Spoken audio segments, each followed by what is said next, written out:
Hi.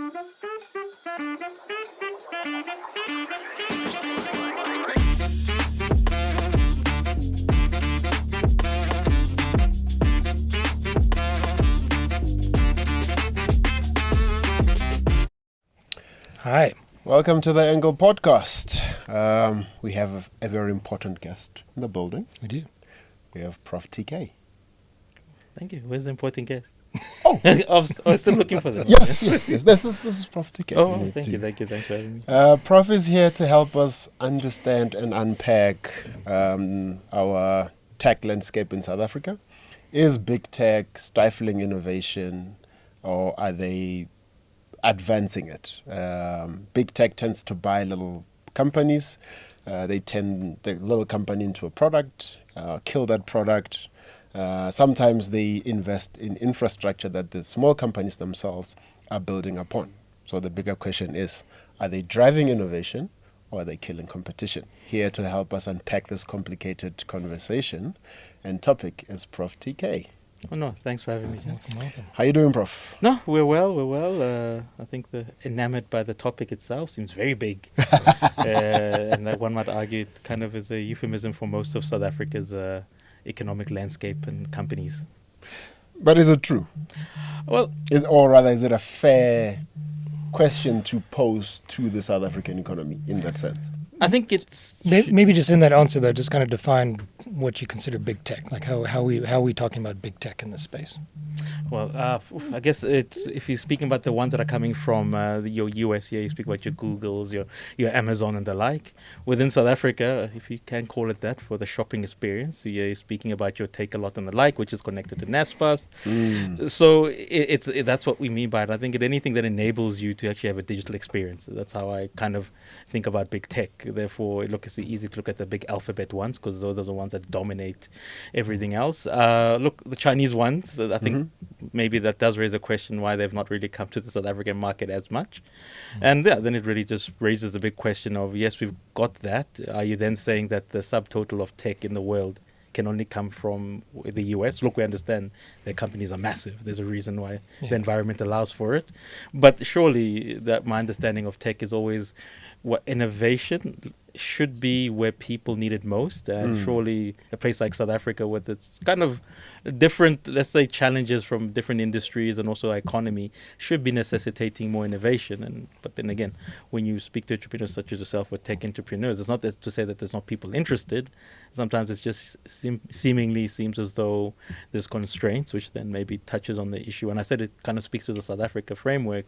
And I think we spoke about this offline. It's the idea of, when you have this brilliant idea, where do you go? And unfortunately, most entrepreneurs, tech or otherwise in South Africa, will always decry the fact that I don't think government fully supports entrepreneurship.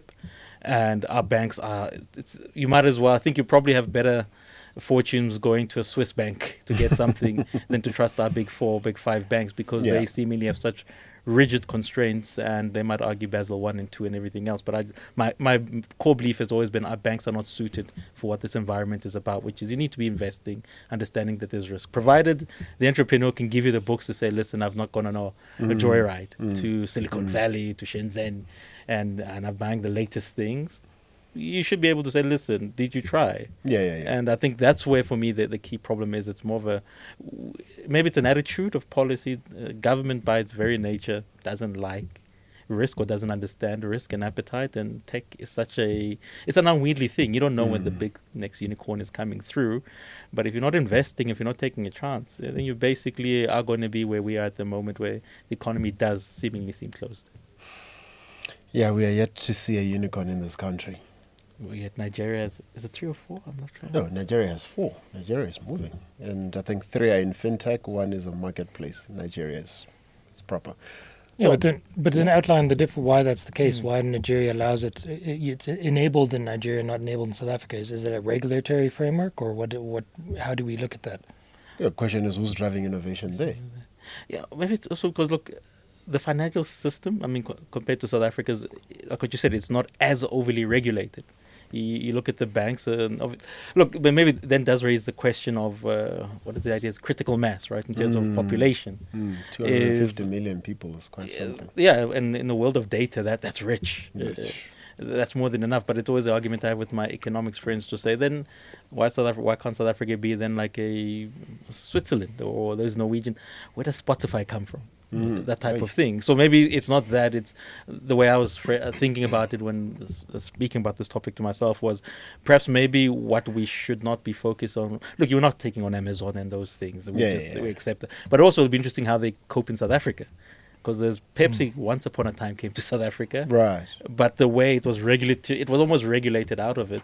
So the question we should be asking is, what can South Africa make, which is an enabler to the bigger question of where the digital economy is going, where we're not saying we're not going to be Google, we're not going to be, if we can make it, great, cool, but if we can't, where can we almost tag ourselves? And this is where maybe a lot of these I'd say South Asian countries are doing. They're trying to find those little things they can hold on to, latch onto, grow, and then maybe make a good, I'd say, because if I say counterfeit, it sounds wrong, but I'd say something innovative, which might not be Google, might not be this, but it's enough to understand the local, and maybe understanding of local also has to grow. Because I think if we don't get it right in South Africa, it by ipso facto means we're not getting it right in SADC, and I think that's where I think we miss it. It's maybe what we shouldn't.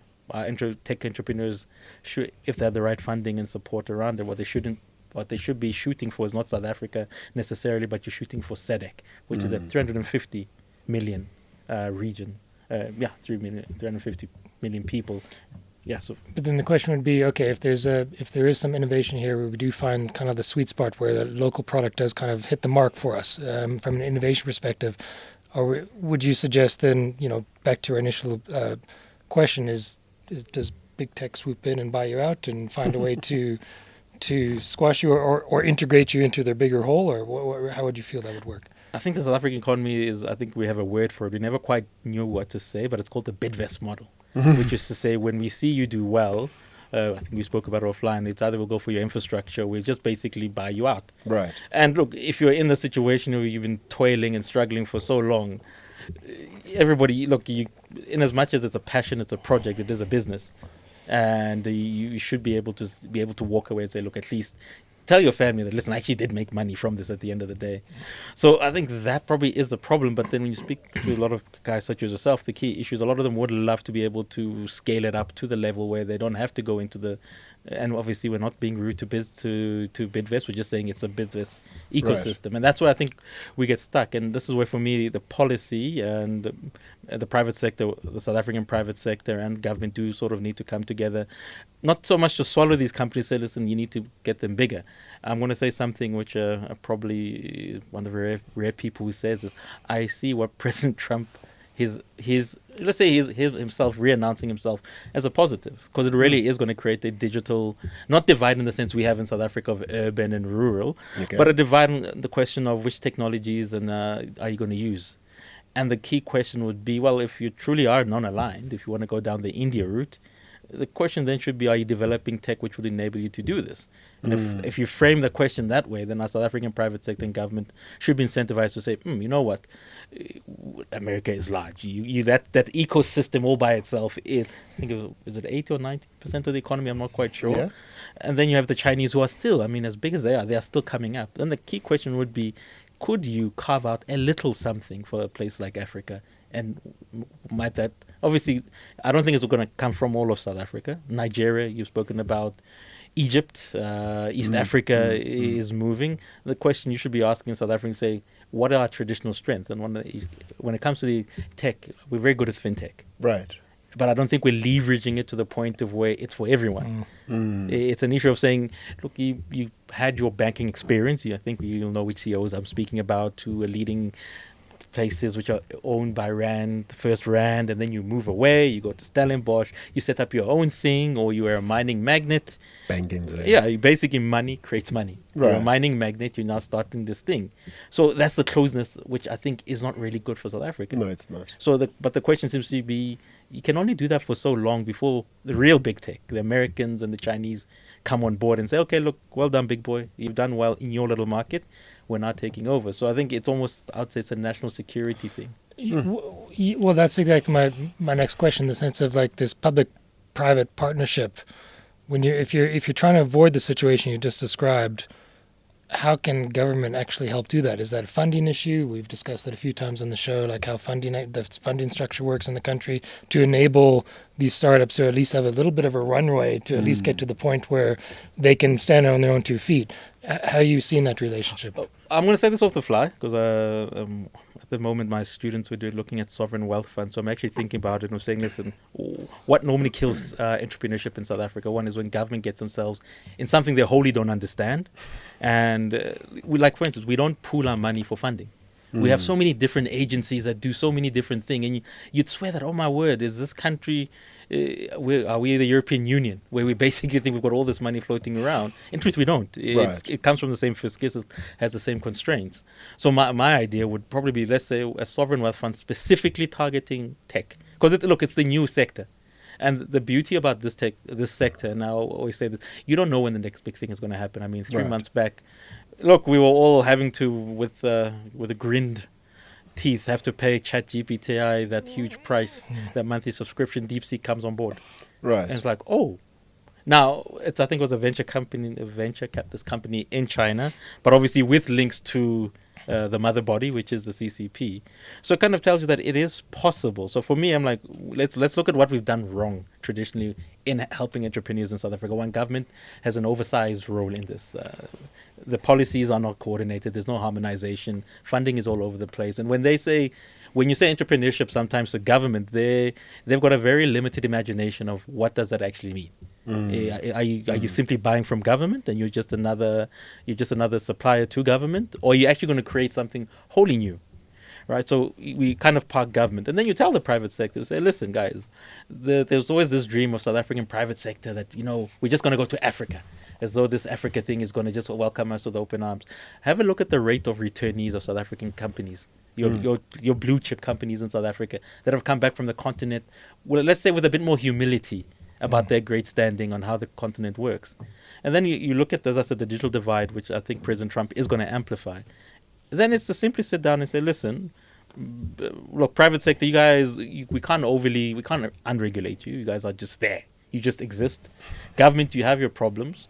So why don't we go for an e-sovereign fund which says, listen, let's allow people who kind of get where this innovation is going, give them some sort of funding. Now, obviously, there needs to be a payoff of sorts when they do make it to unicorn level. And we can be able to put an evaluation and it goes up higher. Then we'll work out how do we repay you back into the same pot. Right. But I think at the moment we need to be a bit more imaginative about how we need to, and I'm going to say the word throw money. Because this is not a simple, it's like a puzzle solve a bit, right? Yeah. Once puzzle solve opens, another one opens. There's always problems with Somalis and Pakistanis. So it's become such a mishmash thing that we don't know what's going to happen. And I think that's where we're kind of circulating around when it comes to funding of tech entrepreneurs in South Africa, that we've all done this thing, but we're all kind of still in the same circle. I'd rather say, listen, Stan has an idea. Stan, okay, give us obviously your books, what you want to do. Look, if it makes sense, and if we can all agree that it makes sense, and the key thing would be, it's not, when you create the sovereign fund, the issue is not to have people who have vested interest in who is going to say, okay, Stan, you know what, after this meeting, you and I, let's go have a meeting on the side. That's a great idea. I think my company, or I think my agency in government would do well to pick you up. It's able to say, look, openly, Stan, this is it, we're funding you. With a firm understanding that, Stan, you have to be allowed to fail.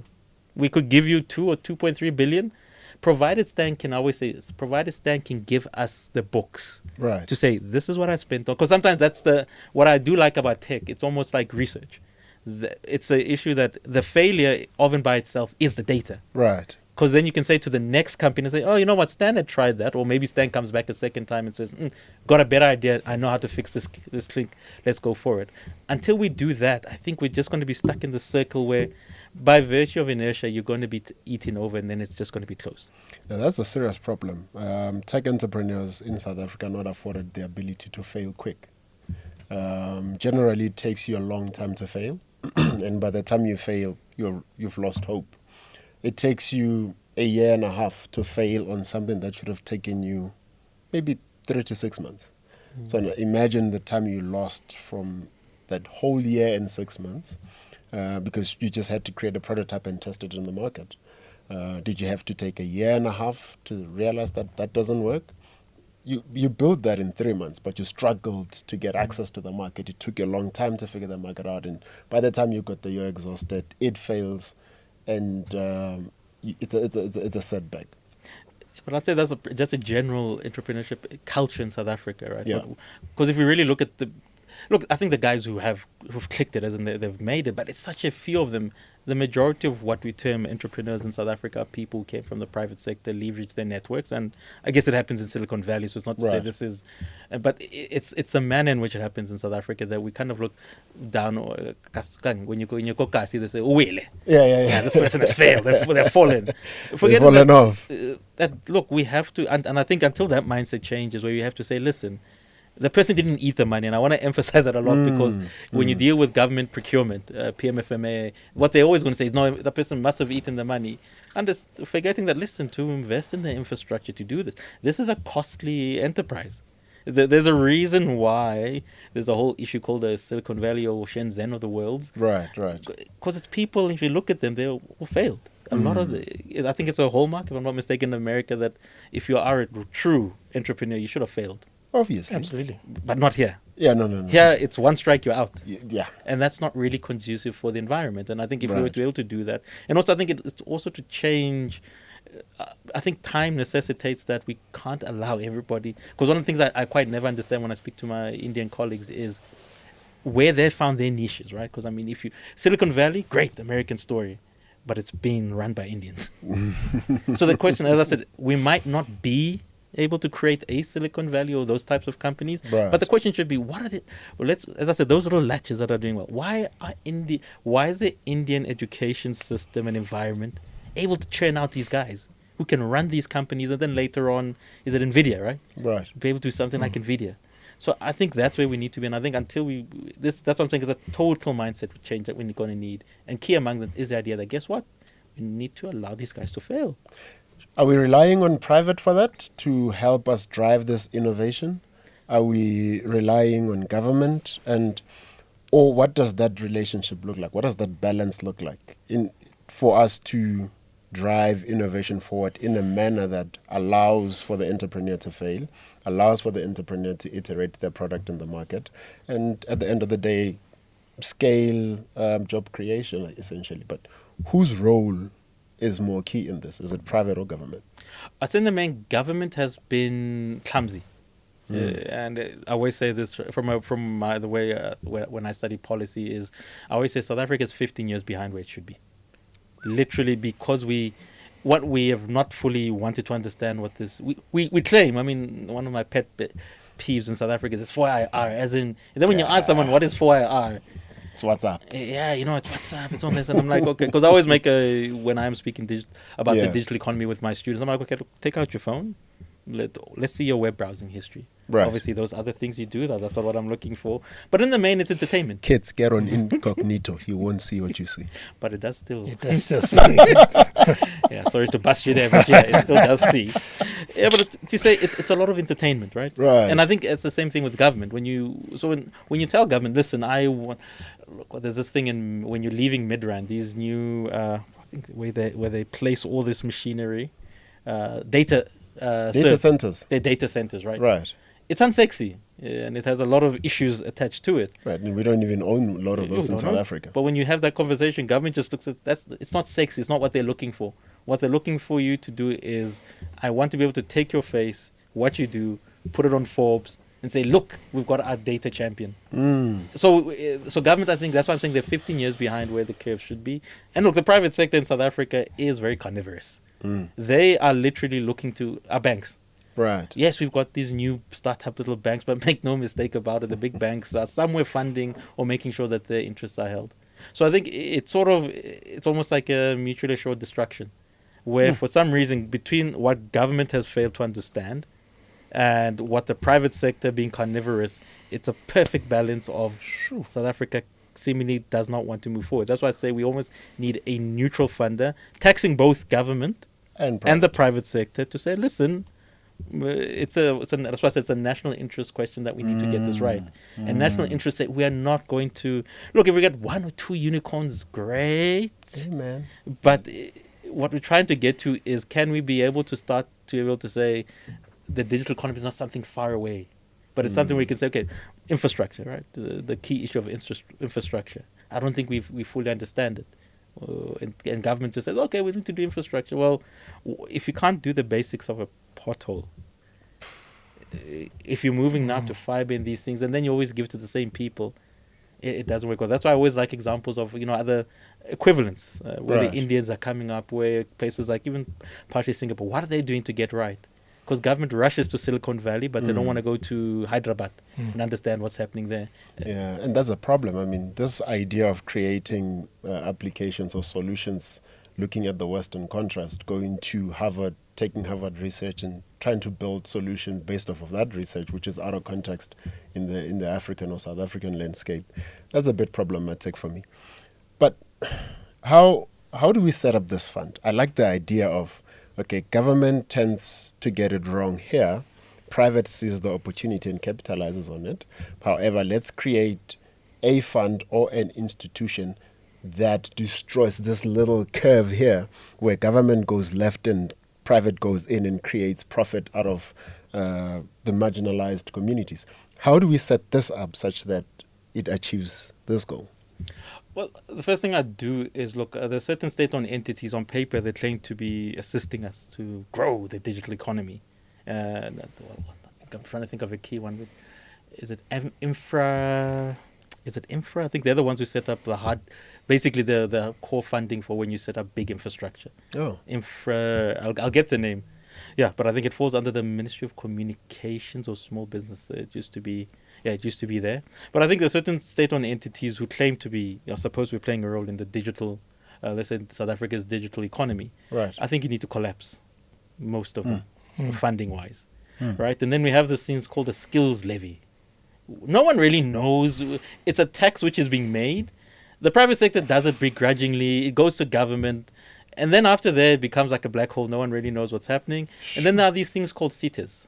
Hey. Where we speak about an ultimate black hole. Hey. Those are CETAs. Hey.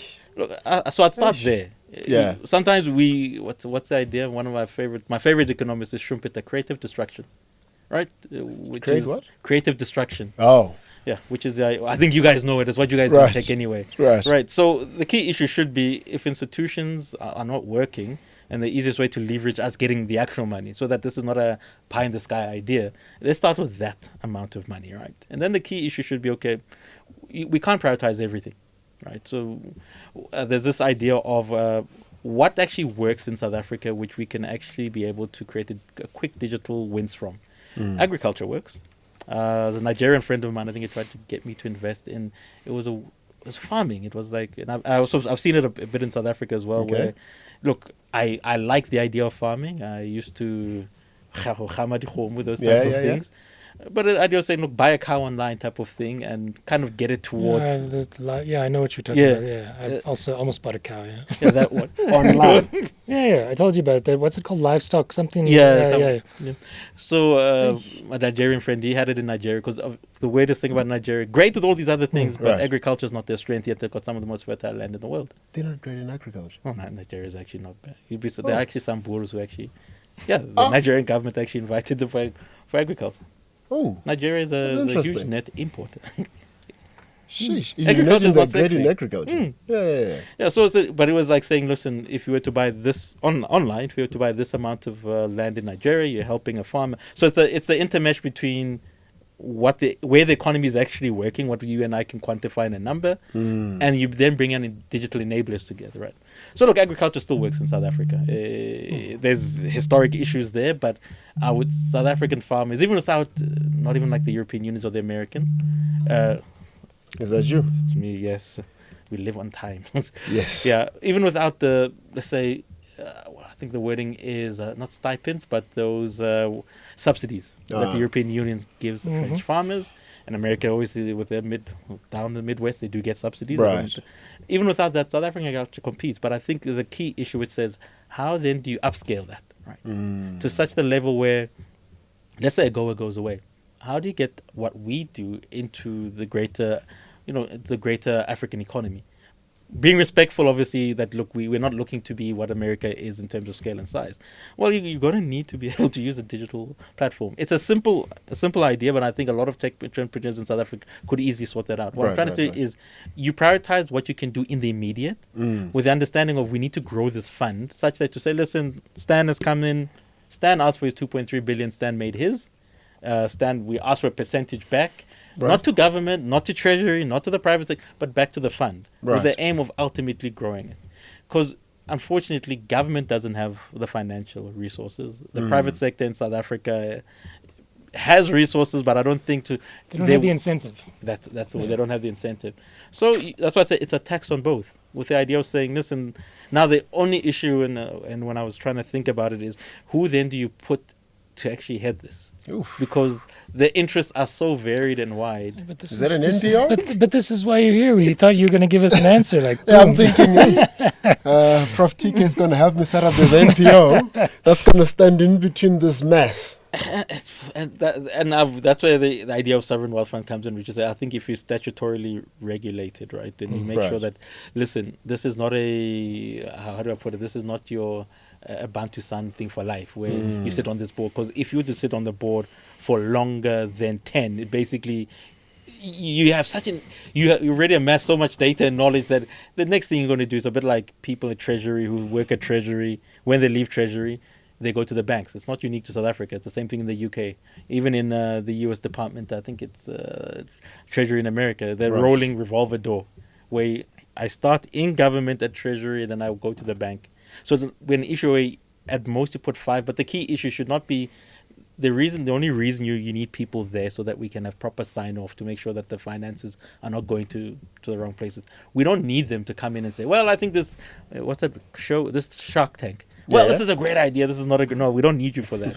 The idea is we want to be able to give money and see what sticks. And I think from that process, you do this long enough, data will show you what is our core strength in South Africa.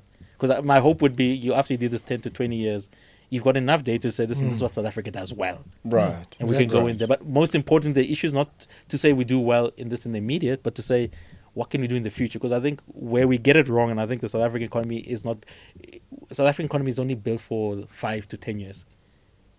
What East Asian countries are doing, they're saying 20, 30, 40. Right. And I think that's where, if we could get to that ability to say, we are investing in something which is not there yet. Look, if Stan then wants to sell it off to Google, I think we put the right paperwork in place to say, listen, he gets whatever the share is, but 10 or 20% goes back to that fund. So the fund becomes...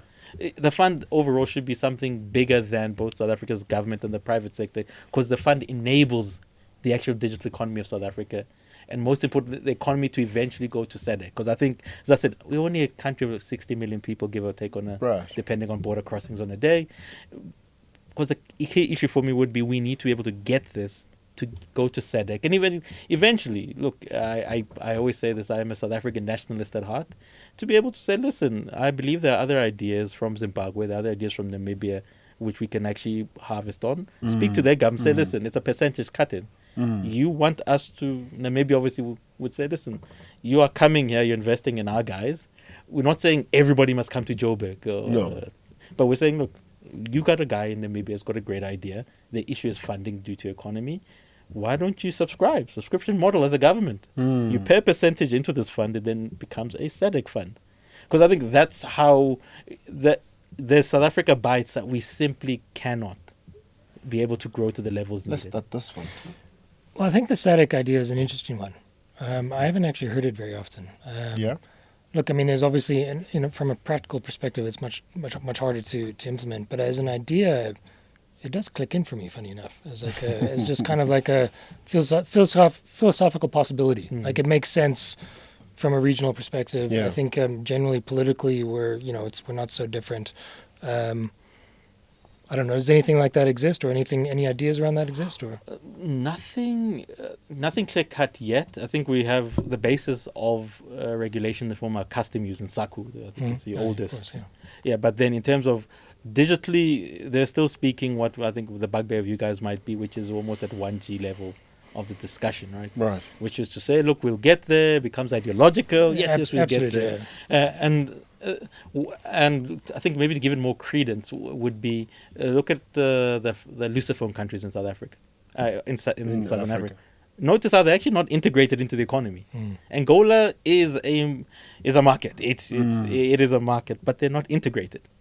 Now, what they integrated in, because was I think we're looking at some of the big four accounting firms. Yeah. What they tend to do is the Lusophone countries are actually attached to the home offices in Portugal. Ooh, interesting. So they're not actually attached to here. It's always Portugal. Does the same apply for francophones? Yeah.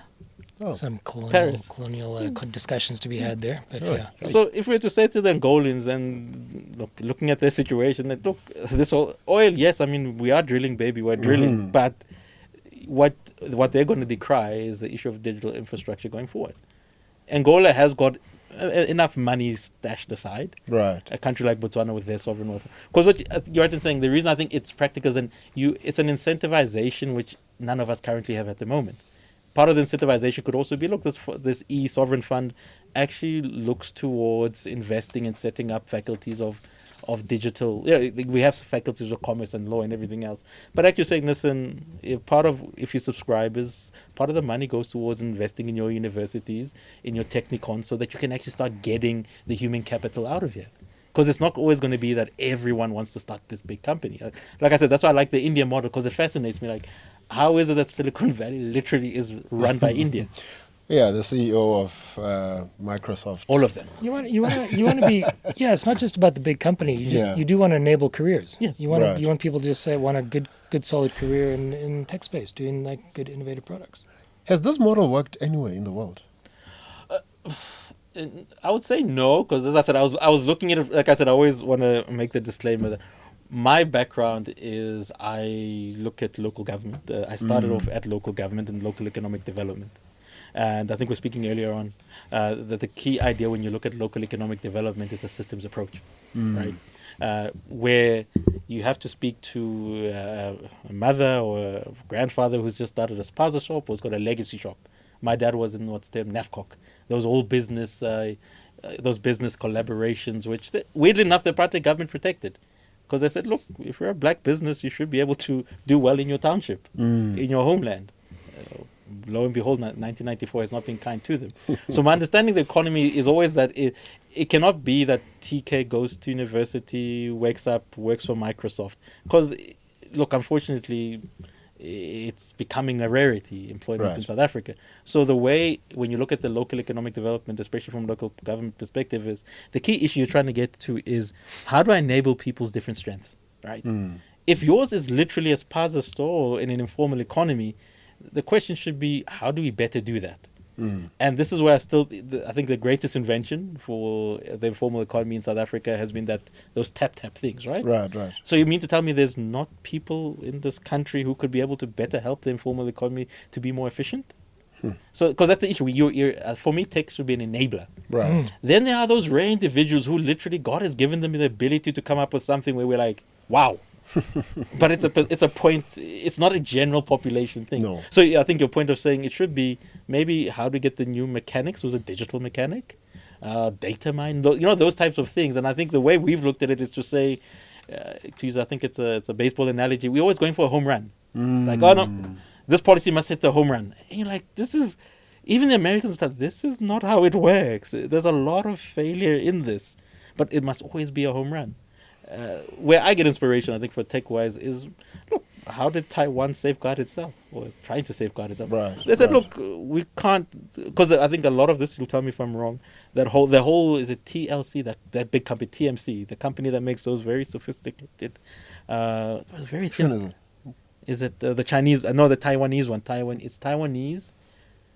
They make the semiconductors. That company. Yeah. Well, I think history, everybody knows it. The semiconductor was in the United States, but it was floundering because also government was too much involved in the self-interest. Here is a little country says, I think the founder goes to the US, he notices this is not working, and he kind of makes a gambit for it. And this is how Taiwan's protected. So sometimes I think we do need to go study, but for the purpose of saying, look, America, I'm sure there's a lot of crumbs that are falling in tech, which we could easily do. But we just you want to make your own Google in South Africa. Guys like Stanley want to be a billionaire like that, you know? That's why. When you make it, just remember I was for you. Leave me alone. So, so I think that's where I think we kind of get it wrong. Right. But we do, as a country, have an appetite to fail and spend money. If you look at the way we've been funding small businesses, clearly we can see, the CETAs can see, that there's no proper throughput. And that's the biggest misnomer CETAs do not see. Or do What? not want to see. How? Where do they think all the money is going? CETAs have, this is not my wording, look at the government reports. CETAs, when I say CETAs have become a black hole, that's literally it. For instance, by now, I mean, let's say 25 years, let's be kind, 20 years, let's be kind. Right. Surely you should know what works and what doesn't work in entrepreneurship in South Africa. Then you would have changed the model. And you would have changed the model, but you don't. Because there's now a perverse incentive to ensure CETAs just exist. Because CETAs have boards. You put people on boards. Do those people actually know what's happening there? Not necessarily, but it's a perverse incentive to put people on these things. That's why I said, if we were to say, TK, like you asked me practically, where do we start with actually getting seed funding for this e-sovereign wealth fund? Cut CETAs. You cut them. Because when everybody knows... You know we're going to quote you on that, right? No. I have no qualms about being... Right. Because literally we are wasting money. And this is the thing, now, I think people fully understand. I was saying this all along. We do not have money in South Africa. And not to say like some people say we can print that. That's a debate which is not for this podcast. Yeah. But I'm like, even with that, we don't. What we really have is we've got a literally limited amount of resources in terms of financial capital. Also time.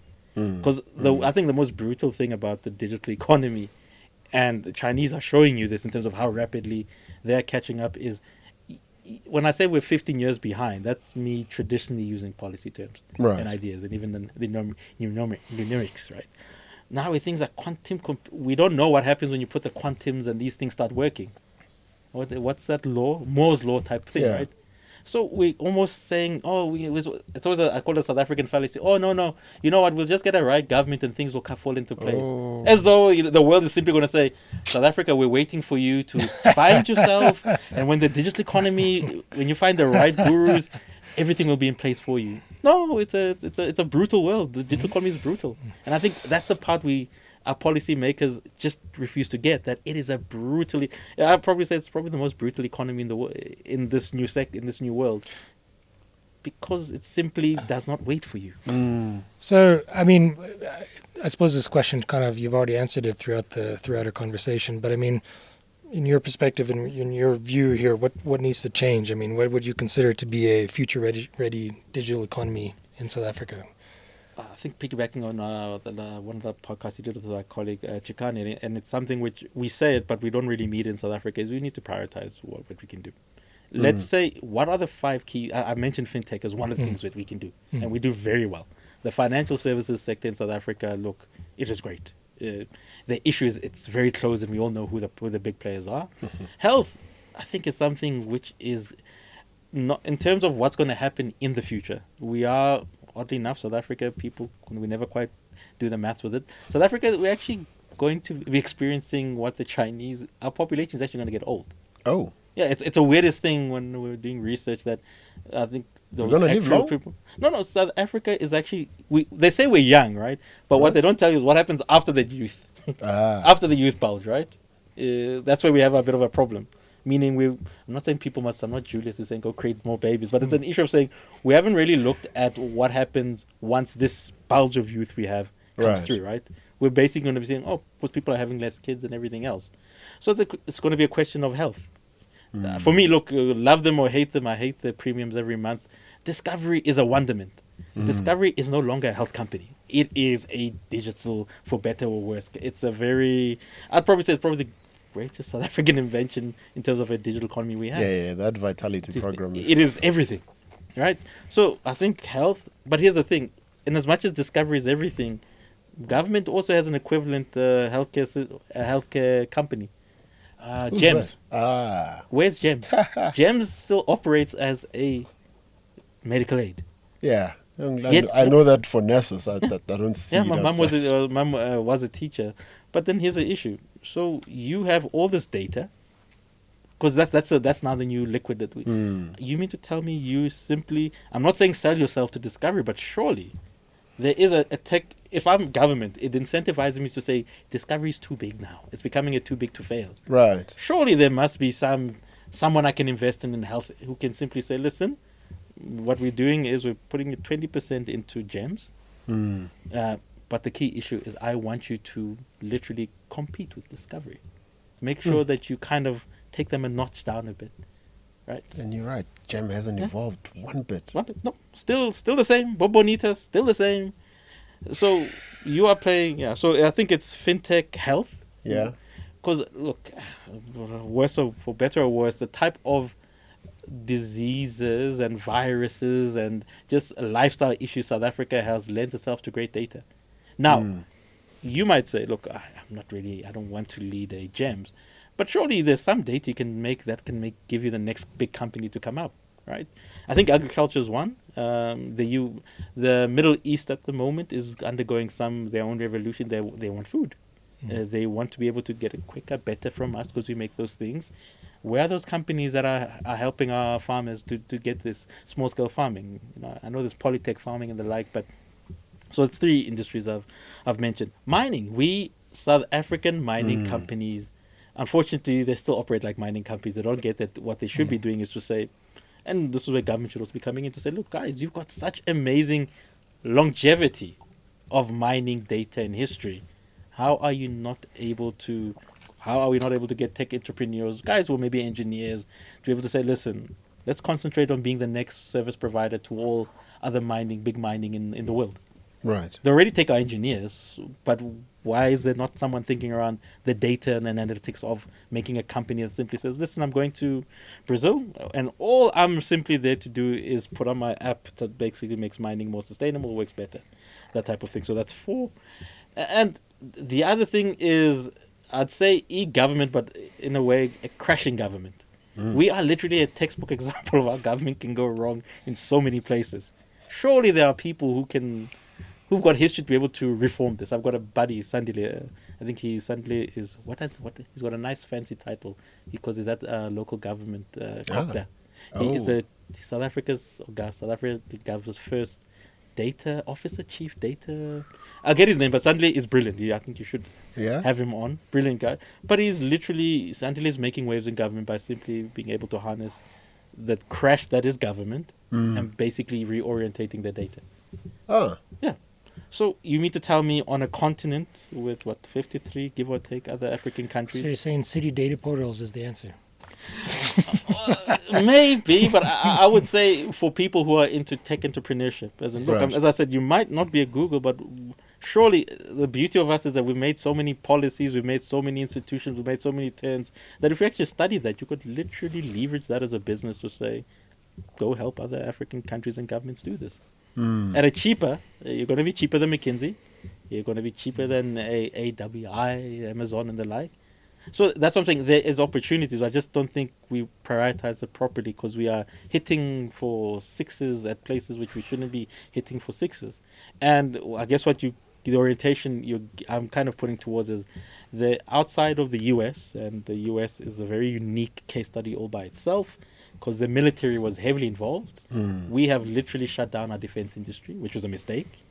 Big mistake. WW, World Wide Web, American Army, American military thing. So that's one of the things we should be looking at. So what I'd say is you do kind of need, as a developing country, government to almost angle you without them stopping the process. Okay. Because the Chinese kind of show you that government does need to be involved. It's a question of how far it goes. And I think that's where the debate really comes in. Is the Competition Commission and the, Competition Tribunal well set out to assist in this transition of the 5 pillars that you just mentioned?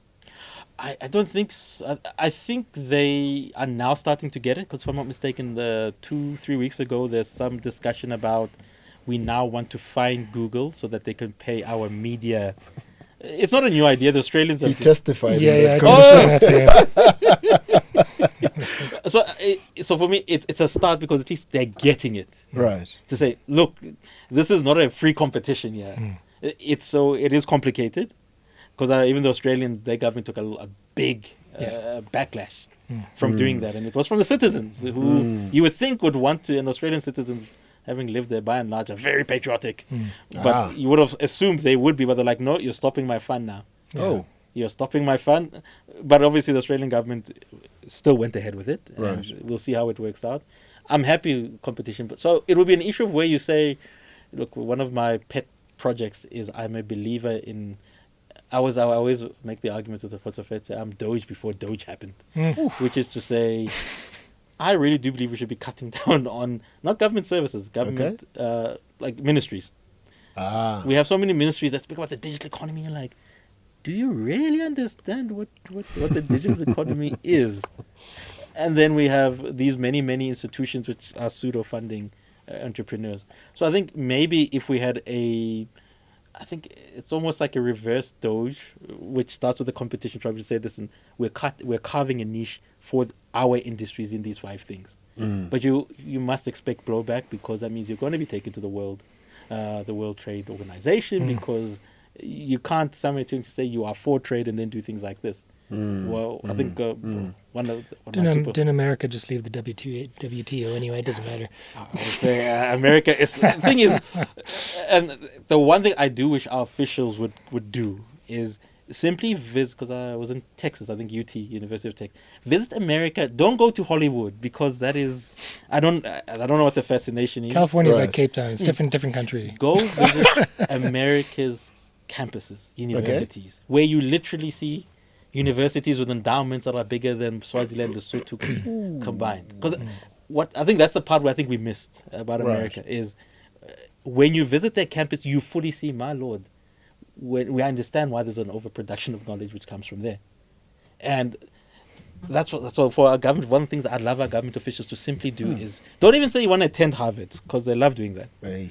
Simply go have and look at their campuses and how much investment they've made in research, R&D, which is a combination of private and public. If you're Columbia, you're sweating your assets at the moment. University, because the public part is kicking in. Right. Because I think that's... And then you'll understand why I say you have to carve it out. But you're smart in what you carve out, because you can actually go to the WTO and say, listen, there's a reason why we want to protect this industry. And they allow you to be able to make your point in your case, verse and chapter, why you're doing this. And the reason I say I'd start in America, so that you get the understanding of how and why they do protect their own industry. But they are at that level where they literally can say, we don't really need this anymore, because we're an economy all by ourselves. We literally 60, wherever I have to put that, 60 little million people. And out of the 60 little million people, not all of us are working. So there's an incentive for you to carve this out for yourself. But I think you only get it, and our officials, as I said, they always miss this point. Look, I know going to Shenzhen, you do get the same feeling, but I think equivalent for equivalent in terms of Chatus Paribus, as economics says, I think the American model is something which most South Africans are closer to understanding, of an R&D, which is both private and public. And that's why I say I think they went to the wrong parts of the US. They should have gone to these big universities to understand how this dynamism sort of works together. Sure, they do go, but the sad part is Do they go to Geneva, or do they go where do they go? they go to big universities in the US, right? Your Harvards and things. But my problem with that is they look at innovation that happens there, and they want to copy and paste it here. And I like what you're saying, to say, look and observe how the output of knowledge and skills that you see from these universities, and what they are then able to do in interpreting the problems in the state into innovation. But instead of us going there to go, oh, so this is what innovation looks like, let me go back home and invent the same thing, which does not apply to the context of the continent and the country. So I like what you're saying, that let's go see the output of knowledge. Again, there's a lot of research that sits in many universities in the country, but that research is not available to most tech entrepreneurs to create solutions off of the research that's done. And then you get this disparity of, there is research, there is skill, but there's no in between. Again, to the conversation, who's driving innovation and who should be tasked to drive innovation and how should we driving innovation, because we do have the skills, both from the technical skills to build things and the knowledge to research, which sits in your universities like Wits. But then who gets to build the middle ground to say, okay, skill meets research or skill meets data, and let's build. Yeah, which it brings me to you're making, because I think we're not creating this e-sovereign wealth fund would be the idea. I attended UKZN. The sovereign fund is coming. I'm telling you, man. I attended UKZN, and one of the things which because I was doing politics and management, one of the things we do every final year is you go see what engineering students are producing, robotics and stuff. And you'd see, I think I saw one student created a helicopter that could almost fly backwards. Oh. This is like 10 years ago. Whoa. And my only thing was, because I was speaking to a lot of guys who ended up, weird enough, our best talent, then we take them to ESCOM. And they're like, okay, that's it. So they've hit their peak. So, and he was like, this guy can... ESCOM is your peak. This guy can only really make this idea financially viable if he goes to the US. Ooh. Yeah, absolutely. And that's when I got that. Absolutely. Because really, who was going to invest in it? Denel is supposed to be. Right. But they were not there. Sheesh. So like you're actually saying, the information, everything is here. Right. That's why I say one of the things maybe you do with the Sovereign Wealth Fund is to actually say, listen, guys, Wits, UKZN, schools of engineering, computer science, and everything else. Well, part of the Sovereign Wealth Fund, maybe it's almost changed the structure of what a university does, which is to say, instead of the final year thing, yes, it's for marks because you have to kind of record that on paper, but to say, listen, here's an incentive that if you produce, and I wouldn't go for best one, because as I said, that's our mistake. We always go for one. Best 10 or 20 best ideas. And we say in the final year, listen, each student who's made it to final year, we vet them obviously, here's 100 million. Literally go make an idea. Let's see, because then you're doing two things. You're kind of creating little somewhat incubators, because that's what the university is supposed to really be about. And then you're actually saying, here's financial resources to actually make your idea come true. Because we've trained this person for 3 or 4 years. Surely we should be able to say, okay, go fly. Oh, that's interesting. So universities could be one of the key drivers of innovation in that But the sense. structure would have to change, because you don't then put... You don't just create another department that funds your students? But what you then simply do with your final year computer science engineering, you Right. put them... Yeah, it's maybe You as create a hybrid. hackathons in the university, those- and then there's an arm that funds. But what you do is you then have to, you don't leave it to a professor of TK who, because I'm marking what's technically available, right? It's not like, say, oh my word, I've created this company. Right. But the key, because sometimes this is where universities become a problem, because we're still stuck in, remember, I need to give you a grade. Oh, yeah. So so we still say, look, respect the professor and the grade because they got you that far. What you then want is maybe, this is where the Sovereign Wealth Fund again comes in, to say, listen, the pass mark here is simply show us that it can work. And it's almost like maths. So that's the beauty of maths, right? That when you're solving for. Right. The answer, you might not have got it, but what we start doing is we mark you backwards to say, okay, Right. these are the steps that you follow, and that's what we want. So maybe we then need to create a schematic, say, that's what we're going to mark the student for. If it's something, wow. And then, look, the big prize is simply we move you from 100 million. Would it be a huge leap for the university to create sort of two curriculums? One which is the current one, which is textbook and test, and the other which is a bit more practical. Instead of the student only having the option to go through the textbooks and the test and the semester tests, here's an idea that they can build, but build it academically, and you mark it within that particular structure. Would it be, what are the odds? Is it easier to create that learning stream versus creating a department within the university that can fund ideas from students to drive innovation? I don't think it has to be two. I think we already have the model, as in we already have the students. Right. And the students, I think, have got the ideas. What is missing is, what do you understand by the term you have passed your final year? Right? Because I think maybe the way I'm looking for it should be a prototype. That's what I'm looking for at the end. Because the point is, we should be able to train you. Maybe the thinking from starting first year should be to prepare students for this, to say, listen, you can start even now preparing for what your thing is going to be about. Because you literally have 3 to 4 years in an institution. You getting, look, because I'm at Wits, I have to say some of the best teaching in the world. Why can't you, by it's the time Wits. you get to 4, in fact, even if you could do it earlier, Right. the system should be able to say, oh, well, look, Stan has done it earlier. He's done it in 2 years. Why It does works. he have to work for 4 years? Let's give Stan the degree. Let the person go make this happen. Because what you then should be doing is to say, okay, where do our entrepreneurs fall? Well, they're not great at bookkeeping. Right. Right. So what you then start doing is you take the available data where entrepreneurs have messed up in the main tech or your traditional entrepreneurships. You put that into the curriculum to say, part of what we also want you to do is improve on bookkeeping, on banking, understand issues of how you write these proposals together. Because at the end of the day, that's how it's going to work. And I guess it's an oddity of sorts that you kind of also look. We also need to be open to this to say, maybe South Africa might not have as much funding, so we're going to prepare you such that maybe you can go to Shenzhen, maybe you can go to New York, where you need to be able to present your ideas, but making sure that IP is secure here. Right. But I mean, the university has all those skills. If you need bookkeeping, I'm sure there's an accounting But what course we've not there. done is created a curriculum that puts all of this together. Yeah. Ish. I had Prof. to like rein him in a little bit. I see he's going down the rabbit hole, but Yes, we're like way yes. over time. I mean, it's fascinating. There's so many things to unpack, but yeah. Yeah, Prof. There's not enough time in the day. We could stay here and chat the whole day. I think the idea of universities driving innovation is great. And let me give it to have a correct. proper. I got this from the vice chancellor. We had a chat about this, and it is his big idea. He challenged. His big thing is to say the model of universities needs to change. We cannot be in the 20th century. So referencing important. Let me not say it. Yeah, but I did love the idea, and I didn't quite understand until we had this conversation what he meant. But this is what he was saying: that listen, we are going to have to holistically, and the issue is we are fighting to catch up. So for us to say, I mean, if I'm not mistaken, you correct me if I'm wrong, Stanford, that's what Stanford does with a lot of with its brightest students. Right. They hardly ever finish. And we should be comfortable with that. It's almost like an incubation. Turn the university into an incubation. Damn. That's a brilliant idea.